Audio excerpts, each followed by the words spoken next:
Atenção! Começa agora uma teleaula de Física do ensino médio. Você vai assistir a teleaula de número 48. Bons estudos!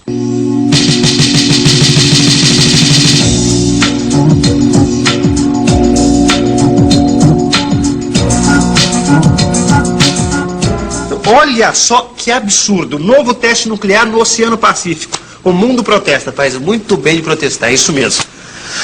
O uso da energia nuclear sempre causou muita discussão. Agora, uma coisa é indiscutível. A capacidade que o núcleo atômico tem de gerar energia é realmente incrível. E para saber como isso é possível, só mesmo prestando muita atenção nesta teleaula de hoje, que vai ser muito mais do que interessante. Você vai conhecer um pouco mais sobre a estrutura do núcleo do átomo e sobre radioatividade. Vai descobrir que a energia nuclear tem várias aplicações. E ainda vai conhecer os quarks, partículas que hoje são consideradas os menores componentes de toda a matéria do universo. Se segura aí, que hoje nós somos fundo nessa história de átomo.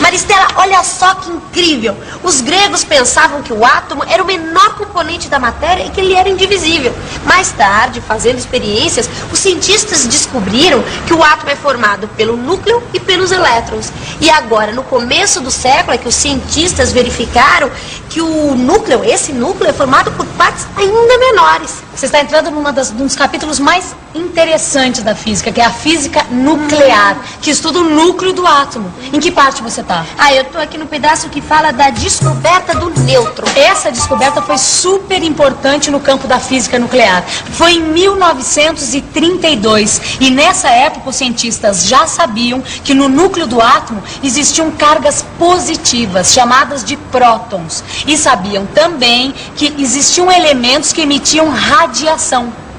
Existem vários tipos de radiação. No final do século passado, a radiação mais conhecida era formada por partículas alfa. Essas partículas ajudaram a estudar a estrutura do átomo e ajudaram também o pesquisador inglês James Chadwick a comprovar a existência dos nêutrons. No seu laboratório, ele bombardeou com partículas alfa um material chamado berílio e percebeu que este material emitia uma radiação que era capaz de atravessar camadas muito grossas da matéria. E essa radiação era composta por partículas sem carga elétrica, por isso mesmo neutras. Daí vem o nome nêutrons. Graças às experiências de Chadwick, o mundo descobriu que o núcleo do átomo é formado por prótons e nêutrons. Mas aí vem uma dúvida. Olha só, os prótons têm carga elétrica positiva. E eu sei que cargas elétricas de mesmo sinal se repelem. E, portanto, um próton repele o outro. Além disso, como os nêutrons não têm carga, eles não interagem eletricamente nem com os prótons, nem entre si. E aí é que está a minha dúvida. Como é que estas partículas permanecem unidas formando o núcleo do átomo? Sabemos que não é a força elétrica que mantém o núcleo unido, porque essa força, na verdade, tende a afastar um próton do outro. E, além disso, não existe entre os nêutrons. Conhecemos também uma outra força, a força gravitacional, que, na verdade, é muito mais fraca que a força elétrica. Deve existir, então, uma outra força que apareça entre os nêutrons e os prótons. Força nuclear. Para explicar a existência do núcleo, os cientistas imaginaram que existe um outro tipo de força que age somente entre os prótons e nêutrons, a força nuclear. Isto permitiu explicar por que os prótons e nêutrons permanecem unidos. Pois é, mas nem sempre o núcleo permanece unido. O núcleo de alguns elementos químicos se desintegra e emite partículas. Este processo é chamado de desintegração radioativa, ou também radioatividade. Muito bem. E você saberia me dizer mais sobre isso? Sei sim. No núcleo ocorrem reações nucleares. Nessas reações podem ser produzidos elétrons que compõem um tipo de radiação chamada beta-. Esses elétrons são iguais aos que existem ao redor do núcleo, mas não são os mesmos. E existe outro tipo de partícula também produzida nas reações nucleares. São chamadas de pósitrons. Os pósitrons são muito parecidos com os elétrons, mas têm carga positiva. Essas partículas compõem a radiação beta+. Dá uma olhada nessa tabela que tem aqui, ó.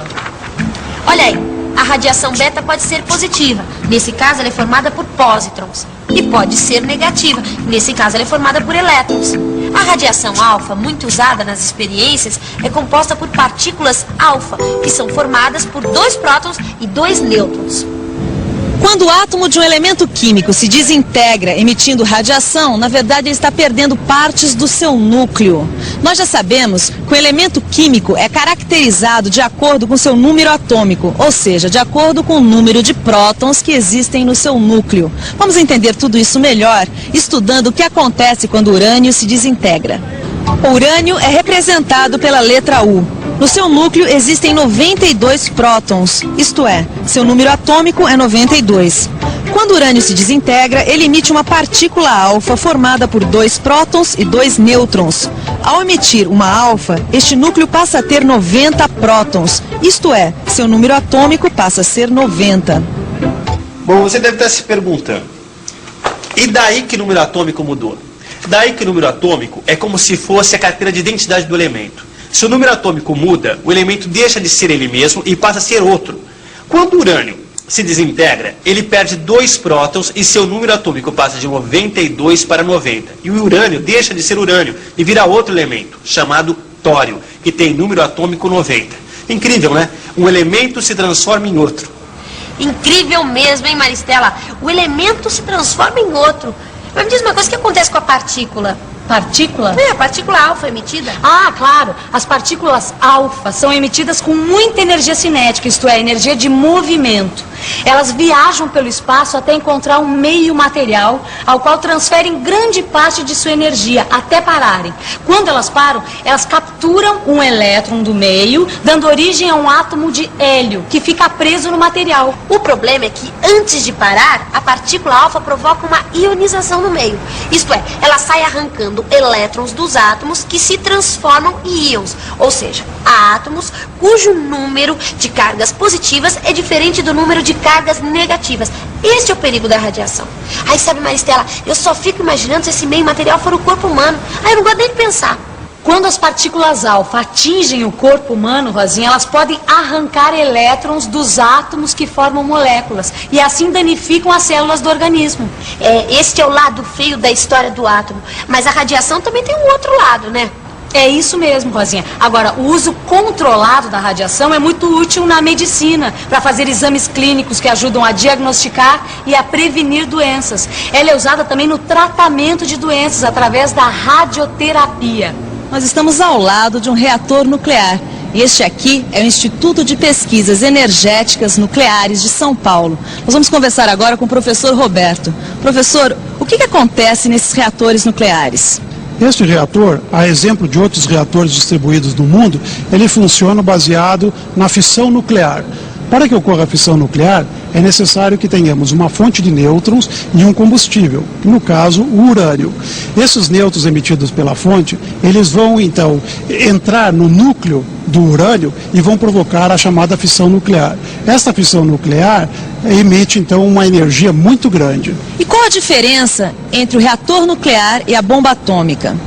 O princípio, novamente, é o mesmo, ou seja, a fissão nuclear. Ocorre que num reator você pode controlar a fissão. Controlando a fissão, a quantidade de fissões, você pode controlar a potência do reator. Enquanto que numa bomba atômica você tem uma grande quantidade de fissão sem controle, ou seja, uma liberação de energia num tempo muito curto.